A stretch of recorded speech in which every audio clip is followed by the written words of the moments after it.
Hello everyone and welcome to another video. Now I believe that the GeForce 210 here started life as an OEM card before being made available to purchase separately at retail. It was a low-end product with a very low price tag. While retrospective hardware videos have served as the bread and butter of this channel over the years, videos in which I always intend to put forward the argument that, hey, that old graphics card of yours, it's still pretty good, I can't say much to advocate for the use of one of these in 2022. That said, when I found this brand new EVGA 210 on eBay for just £10, I couldn't help but laugh my way through to the online checkout.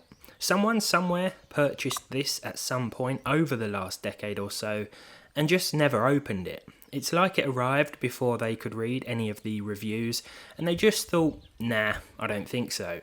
But who am I to let this 16 CUDA-core powered meme of a card waste away in the box without giving it so much as a chance to play some games? Today we're going to be firing up a few titles and seeing what this 210 can do. Now for a tenner, it's not bad. If you want a display adapter that comes with low profile brackets, you can add one of these to an ancient PC with integrated video and you've immediately improved it. This may be bad, but those Intel GMA graphics are worse, I think.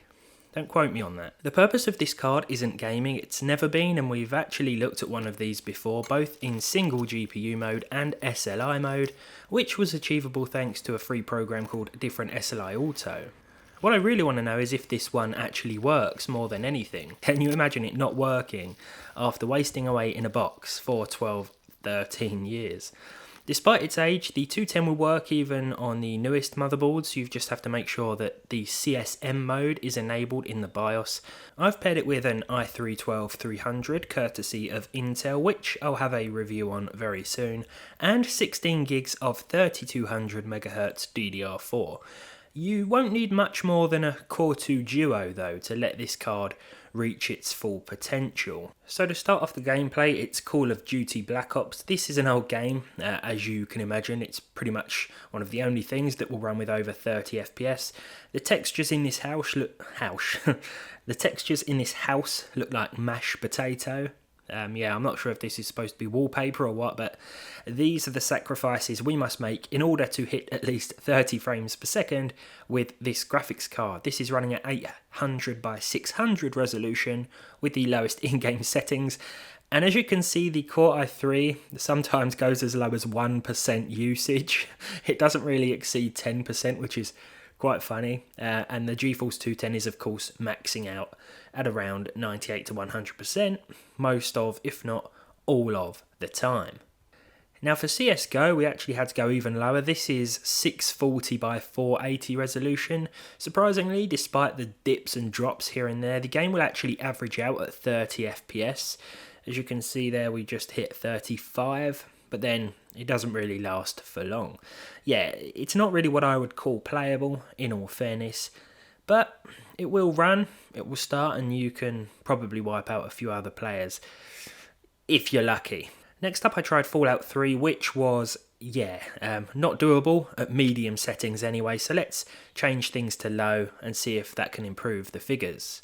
It's actually amazing how much worse Fallout 3 looks with the lowest settings. I'm not just talking about the lowest or the low preset, I've actually lowered everything to the minimum.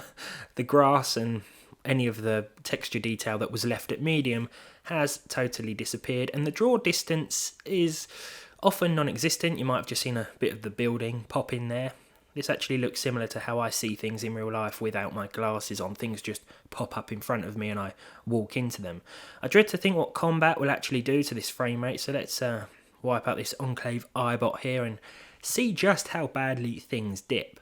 So we're actually averaging around 37 as it is when we're just exploring. It's really not too bad. It is playable to an extent, I would suggest, but this isn't going to be... Oh, it stayed above 30.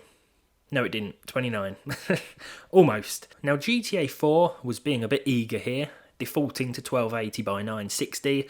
As you can see, this isn't going to be possible. So, what I did next was drop things to 800 by 600, once again using the lowest game settings. And this frame time monitor here on the top left corner, it looks like a lie detector test. If you were to hook me up to this, to a lie detector test and say, are you enjoying this game at this frame rate? And I were to say yes, this is what would happen to that little graph, beep, beep, beep, beep, beep, all over the place. Not a very good experience, but can GTA 5 perform any better? Well, actually, sort of, yeah. We have an option to set the resolution scaling down to 50%. We still need 800 by 600 resolution, which is no surprise. Michael's looking very wide here.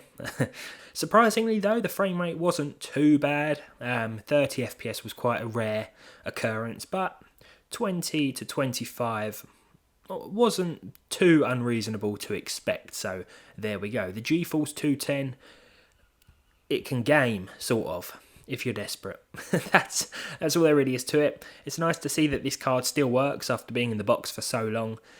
Don't buy one of these unless you have an old system that you need to get a display output from and you just want something cheap to slot into the PCI Express slot.